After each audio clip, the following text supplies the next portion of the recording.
Ya se ha producido la noticia de la salida del Reino Unido de la Unión Europea. Hay que entender que hasta el día de hoy el saldo ha sido positivo de lo que ha significado la construcción europea a lo largo de todo este tiempo, pero no ha sido suficiente.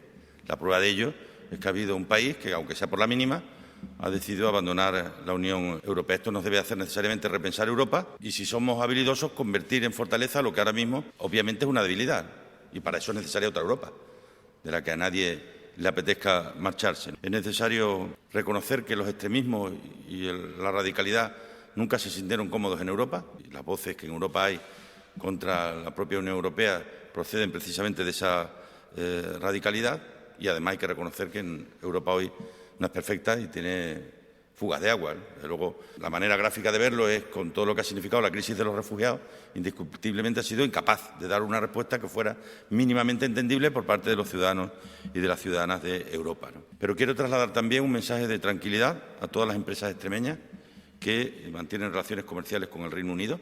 Vamos a estar ahí en todo momento defendiendo sus intereses y los intereses del resto de empresas españolas, y también aquellos que hoy viven o trabajan en el Reino Unido, no más de 500 extremeños y extremeñas que viven o trabajan allí, ¿no? Tenemos que reconocer que la Extremadura del siglo XXI no sería posible si no hubiera existido nuestra pertenencia a la Unión Europea. A partir de ahí, que por lo tanto tiene que ser un balance positivo, esto hay que darle una vuelta.